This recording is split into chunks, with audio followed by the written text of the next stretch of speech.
అందరికీ నమస్కారం. ఈరోజు వీడియోలో తులారాశి వారికి జరిగే శుభాలు అశుభాలు ఏమిటో ఈ వీడియోలో మనం వివరంగా తెలుసుకుందాం. ముందుగా వీడియోకి లైక్ కొట్టి మన ఛానల్ని సబ్స్క్రైబ్ చేసుకొని పక్కన ఉన్నటువంటి బెల్ ఐకాన్ని ప్రెస్ చేయండి. అలాగే కామెంట్ బాక్స్లో జై శ్రీరామ్ అని కామెంట్ చేయండి.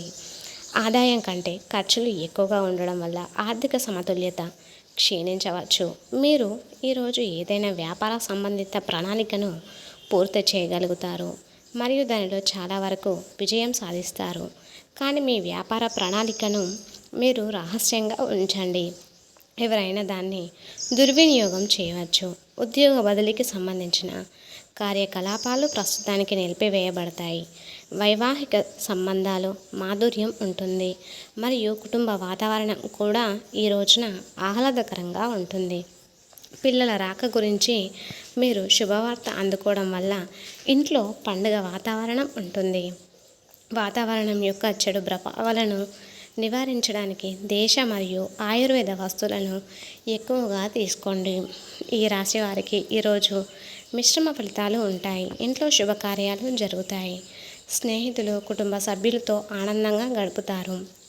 ఒక ఆహ్లాదకరమైన పర్యటనకు అవకాశం ఉంది. ఆస్తికి సంబంధించిన వ్యవహారాలపై శ్రద్ధ వహించాలి. ఉద్యోగస్తులకు విద్యార్థులకు ఈరోజు అనుకూలంగా ఉండవచ్చు. వ్యాపారులు గొప్పగా కృషి చేసి పోటీదారులకు అధిగమిస్తారు. తొందరపాటు నిర్ణయాలు ఇబ్బంది పెట్టవచ్చు. మీ మాటకు విలువ తగ్గకుండా మీరు ఈరోజు చూసుకోండి. నవగ్రహ ఆరాధనతో శుభ ఫలితాలు ఉంటాయి. ఈరోజు మీరు మీ పనిలో చాలా చురుగ్గా ఉంటారు. జర్నలిజంతో సంబంధం ఉన్నవారు గౌరవం పొందవచ్చు. సహోద్యోగుల నుండి మీకు సరైన మద్దతు ఈ రోజున లభిస్తుంది. ఇక ప్రేమ సంబంధాల గౌరవాన్ని మీరు ఈ రోజున కాపాడుకోండి. మీరు షాపింగ్ కోసం మార్కెట్కి ఈ రోజున వెళ్ళవచ్చు. మీ కోపంగా ఉన్న స్నేహితులను మీరు విజయవంతంగా ఒప్పించగలరు. మీకు కొన్ని సంతోషకరమైన వార్తలు రావచ్చు. ఈరోజు మీరు పురోగతి మార్గంలో ముందుకు సాగడానికి అనుకూలమైన రోజు అవుతుంది. చాలా కాలం తర్వాత మీరు మీ పాత స్నేహితులని కలవడం మీకు సంతోషంగా ఉంటుంది. మీ పనులు కొన్ని అసంపూర్తిగా ఈరోజు ఉండవచ్చు. ఇది మీ ఉద్రిక్తతను పెంచుతుంది మరియు మీ బిడ్డకు కొత్త ఉద్యోగం వచ్చి ఎక్కడికైనా వెళ్ళవచ్చు. మీ కుటుంబ సభ్యుని వివాహాన్ని నిర్ధారించినందున వాతావరణం ఇంట్లో ఆహ్లాదకరంగా ఉంటుంది. మీ పనికి సంబంధించిన మీ తండ్రి మీకు కొన్ని సలహాలు ఈ రోజున ఇవ్వగలరు. ఈరోజు అదృష్టం పూర్తిగా మీతోనే ఉంటుంది. మీ చుట్టూ ఉన్న పరిస్థితులలో మీరు కొన్ని మార్పులను అనుభవిస్తారు.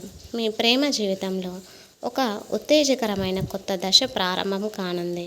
ఈ సాయంత్రం మీ వైవాహిక జీవితంలో రంగులమయం కావచ్చు.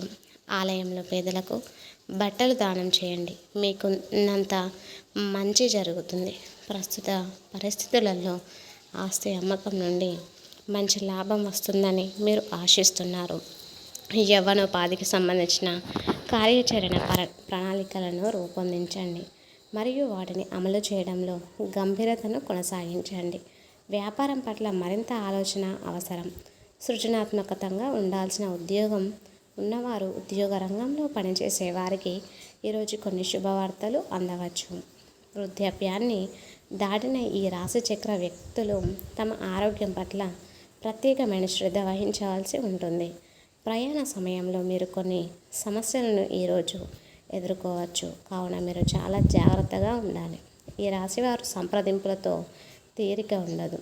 అవిశ్రాంతంగా మీరు శ్రమించాలి. పనుల ప్రారంభంలో ఆటంకాలు ఈ రోజున ఎదురవుతాయి. ధైర్యంగా మీరు ప్రయత్నాలు కొనసాగించండి. కలిసి వచ్చిన అవకాశాన్ని మీరు ఈ రోజున వదులుకోవద్దు. సకాలంలో వాయిదాలను చెల్లించాలి. మీరు కొన్ని ఆలోచనలతో సతమతము అవుతారు. ఆత్మీయులతో సంభాషిస్తారు. ఒక సమాచారం మిమ్మల్ని ఉపశమనం కలిగిస్తుంది. ఈరోజు ఒక శుభవార్త విని మీ కుటుంబం అంతా సంతోషంగా ఉంటారు. శుభకార్య ప్రయత్నాలు సులభంగా నెరవేరుతాయి. బంధుమిత్రులతో సరదాగా గడుపుతారు. ప్రయాణాల వల్ల లాభం చేకూరుతుంది. శ్రమకు తగిన ప్రతిఫలం కూడా ఈరోజు మీకు లభిస్తుంది. ధనచింత ఈ రోజున ఉండదు. సమాజంలో గౌరవ మర్యాదలు లభిస్తాయి. అన్ని విధాల సుఖాన్ని మీరు ఈరోజు పొందుతారు. మొత్తానికి ఈరోజు ఈ రాశి వారికి మధ్యాహ్నం 3 తర్వాత కొన్ని మంచి శుభవార్తలు అందుతాయి. ఆ శుభవార్తలు విని మీరు మీ కుటుంబ సభ్యులు చాలా సంతోషంగా ఉంటారు. ఎప్పటి నుండో ఎదురు చూస్తున్న ఒక శుభవార్త ఈరోజు మధ్యాహ్నం 1 తర్వాత మీకు అందుతుంది. మీరు ఆనందంగా ఉంటారు. ఈ రాశి వారి అదృష్ట సంఖ్య వచ్చేసి 5. అదృష్ట రంగు వచ్చేసి నారింజ రంగు. చూసారు కదా తులారాశి వారికి మే 1వ తారీఖున ఎలా ఉండబోతుందో. ఎవరైనా తులారాశి వ్యక్తులు మీ ఫ్రెండ్స్ అండ్ ఫ్యామిలీ మెంబర్స్లో ఉన్న వారికి ఈ వీడియోని ఖచ్చితంగా ఈరోజు షేర్ చేయండి. అలాగే ఇప్పటివరకు మన ఛానల్ని సబ్స్క్రైబ్ చేయకపోతే వెంటనే సబ్స్క్రైబ్ చేసుకొని కామెంట్ బాక్స్లో జై శ్రీరామ్ అని కామెంట్ చేయండి. లైక్ చేయడం మాత్రం అస్సలు మర్చిపోకండి. ఇక ఈ వీడియో చూసిన ప్రతి ఒక్కరికి కూడా ధన్యవాదములు.